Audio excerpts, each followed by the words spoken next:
নমস্কাৰ আপোনালোক সকলোকে পুনৰবাৰ স্বাগতম নজমাই মজিদ বন্ধুসকল পলকতে চামক আজি 9টা গুৰুত্বপূৰ্ণ খবৰ। প্ৰথমটো খবৰ, আজি ঘোষণা কৰা হ'ব 2024 লোকসভা নিৰ্বাচনৰ ফলাফল। আজি পুৱাৰ পৰা আৰম্ভ হৈছে ভোট গণনা আৰু কিছু সময় পিছতে ওলাই পৰিব ফলাফল। এইবাৰ কোনে দখল কৰিব দিল্লীৰ মসনদ, কোনে গঠন কৰিব চৰকাৰ, বিজেপি নে কংগ্ৰেছ? আৰু ফলাফল ঘোষণাৰ পূৰ্বেই লোকসভা নিৰ্বাচনক লৈ প্ৰকাশ কৰা হৈছিল এক্সিট পোল অনুসৰি দেশত পুনৰ NDA অৰ্থাৎ বিজেপিৰ নেতৃত্বত চৰকাৰ গঠনৰ সম্ভাৱনা।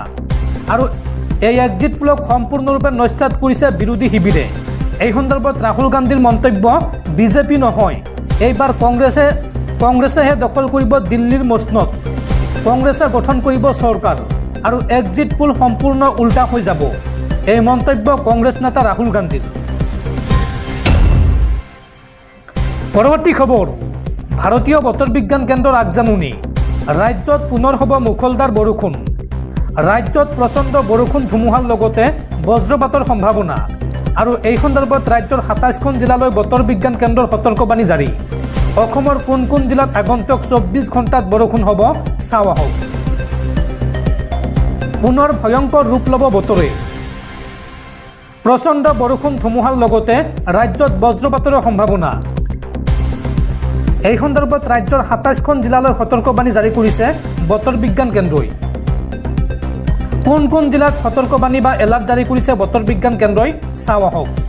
ধুবুৰী, কোকৰাঝাৰ, বঙাইগাঁও, গোৱালপাৰা, চিৰাং, বৰপেটা, বজালী, বাক্সা, নলবাৰী, কামৰূপ মেট্ৰ', তামুলপুৰ, ওদালগুৰি, দৰং, মৰিগাঁও, নগাঁও, ডিমা হাছাও, কাৰ্বি আংলং, গোলাঘাট, লখিমপুৰ, যোৰহাট, ধেমাজি, মাজুলী, চৰাইদেউ, শিৱসাগৰ, ডিব্ৰুগড় আৰু তিনিচুকীয়াতো হ'ব প্ৰবল বৃষ্টিপাত। এই জিলাকেইখনত এলাৰ্ট জাৰি কৰিছে বতৰ বিজ্ঞান কেন্দ্ৰই। পৰৱৰ্তী খবৰ, লোকসভা নিৰ্বাচনৰ ভোট গণনাৰ প্ৰাক মুহূৰ্তত দেশৰ সাধাৰণ জনতাৰ ওপৰত পুনৰ মাধমাল। আজিৰে পৰা সমগ্ৰ দেশতে গাখীৰৰ মূল্য প্ৰতি লিটাৰত 2 টকাকৈ বৃদ্ধি কৰিলে আমুলে। যোৱা 1 জুনত শেষ পৰ্যায়ৰ ভোটদানৰ অন্ত পৰিল আৰু তাৰ পিছতে এক্সিট পোলে সম্ভাৱ্য চৰকাৰৰ পূৰ্বানুমানো দাঙি ধৰিলে। আৰু আজি ঘোষণা কৰা হ'ব লোকসভা নিৰ্বাচনৰ ফলাফল। এই সকলোবোৰ জল্পনা কল্পনা, চৰ্চা প্ৰতিক্ৰিয়াৰ মাজতে আমুলে সমগ্ৰ দেশতে গাখীৰৰ মূল্য বৃদ্ধি কৰাৰ কথা ঘোষণা কৰিছে। সোমবাৰৰ পৰা সকলো ধৰণৰ আমুল গাখীৰৰ মূল্য প্ৰতি লিটাৰত 2 টকাকৈ বৃদ্ধি পাইছে। আমুল গাখীৰ প্ৰস্তুতকাৰী সংস্থা Gujarat cooperative milk marketing federation লিমিটেডে এই সন্দৰ্ভত কয় যে এই সিদ্ধান্তৰ কাৰণ হৈছে উৎপাদন আৰু বিতৰণৰ ব্যয় বৃদ্ধি। কোম্পানীটোৰ পৰিচালন সঞ্চালক জয়ন্ত মেহতাই কয় যে 3 জুনৰ পৰা দেশজুৰি এই নতুন মূল্য প্ৰৱৰ্তন কৰা হ'ব। উৎপাদনৰ ব্যয় বাঢ়ি অহাৰ লগে লগে এই মূল্য বৃদ্ধি কৰাৰ বাহিৰে আন কোনো উপায় নাই। এই সন্দৰ্ভত কোম্পানীটোৰ এক বিবৃতিত কোৱা হৈছে যে প্ৰতি লিটাৰত 2 টকা মূল্য বৃদ্ধিৰ অৰ্থ হ'ল MRP 3 পৰা 4% বৃদ্ধি, যিটো খাদ্যৰ দাম বৃদ্ধিৰ হাৰৰ তুলনাত অতি কম। লগতে মন কৰিবলগীয়া যে 2023 চনৰ ফেব্ৰুৱাৰী মাহৰ পৰা আমুলে গাখীৰৰ দাম বৃদ্ধি কৰা নাই, কিন্তু আনুষংগিক সামগ্ৰীৰ খৰচ বৃদ্ধি পোৱাৰ লগে লগে এই পদক্ষেপ লোৱা হৈছে। বন্ধুসকল, তাৰপিছত 4 নম্বৰ খবৰটো জনোৱাৰ আগতে আপোনালৈ এটা সৰু ৰিকুৱেষ্ট, যদি তেওঁলোকে এইটো ভিডিঅ'ত লাইক কৰা নাই তেন্তে প্লিজ এটা লাইক কৰি দিয়ক। আৰু এনেকুৱা ধৰণৰ নতুন নতুন ভিডিঅ' পাবলৈ চেনেলটো ছাবস্ক্ৰাইব কৰি কাষত থকা বেল আইকনটো প্ৰেছ কৰি ৰাখক।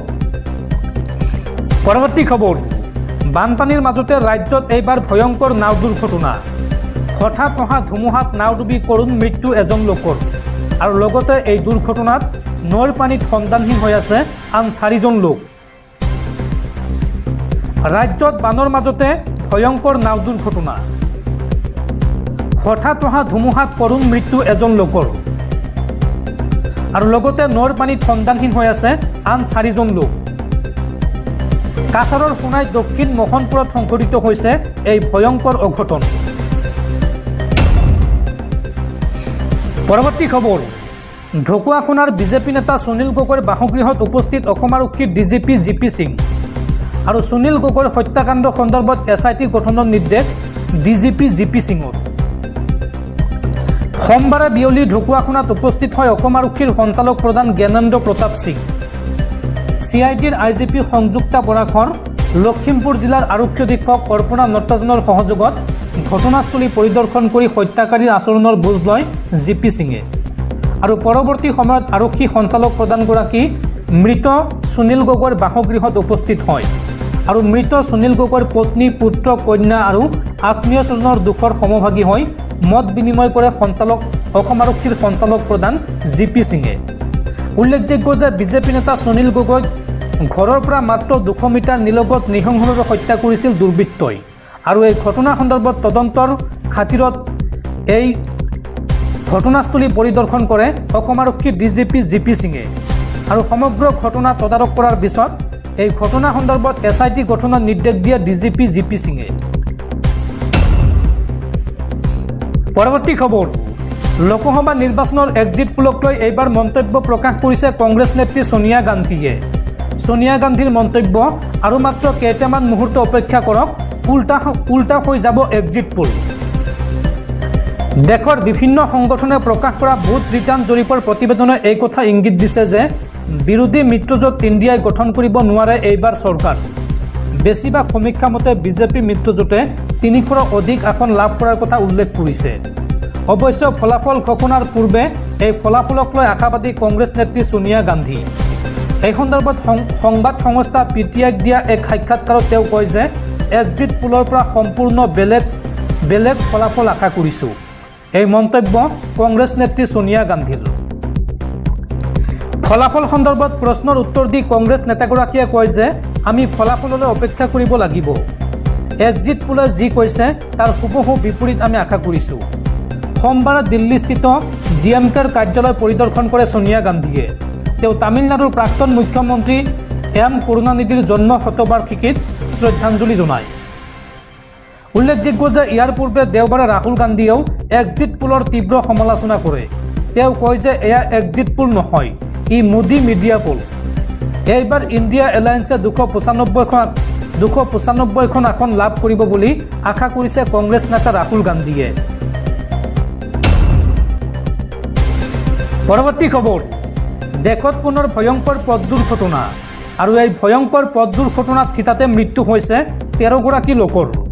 ঘটনা সন্দৰ্ভত দেশৰ ৰাষ্ট্ৰপতি দ্ৰৌপদী মুৰ্মুৰ শোক প্ৰকাশ।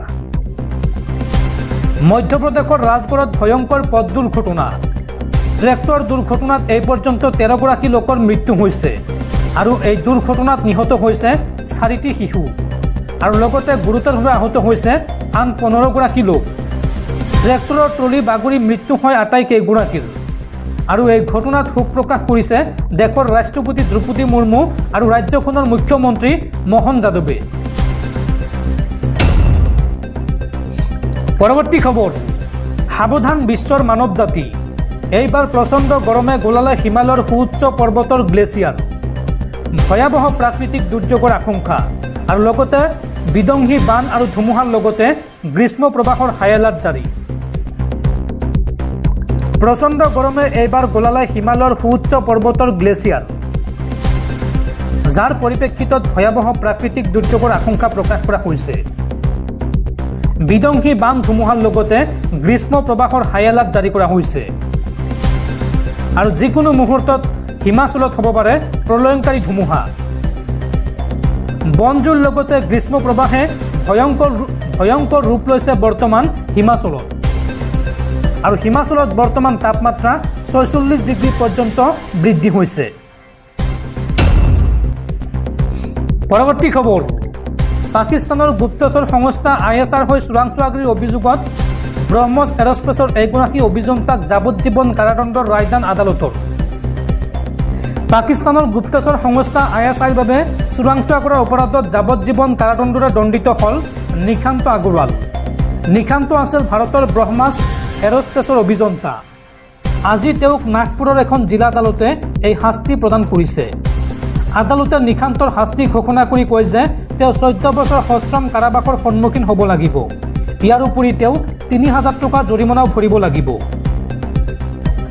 নাগপুৰ জিলা আদালতৰ ন্যায়াধীশ MB দেশপাণ্ডে আগৰৱালাক CRPC 235 ধাৰা আৰু অফিচিয়েল ছিক্ৰেটছ আইনৰ কেইবাটাও ধাৰাৰ অধীনত ID আইনৰ ধাৰা 64F অধীনত দোষী সাব্যস্ত কৰিছে। বিশেষ অধিবক্তা জ্যোতি বাজনীয়ে এই ৰায়ৰ সন্দৰ্ভত সংবাদ মাধ্যমৰ আগত কয় যে আদালতে নিশান্ত আগৰৱালক 14 বছৰৰ বাবে কঠোৰ কাৰাদণ্ডৰ লগতে আজীৱন কাৰাদণ্ডৰ ৰায় দিছে। উল্লেখযোগ্য যে নিশান্ত আগৰৱাল আছিল নাগপুৰৰ ব্ৰহ্মছ এৰোস্পেচ প্ৰাইভেট লিমিটেডৰ প্ৰতিষ্ঠাপক। ব্ৰহ্মছ এৰোস্পেচ কোম্পানী হৈছে ভাৰতৰ DRDO আৰু ৰাছিয়াৰ সামৰিক ঔদ্যোগিক কনচৰ্টিয়ামৰ এক যুটীয়া প্ৰকল্প।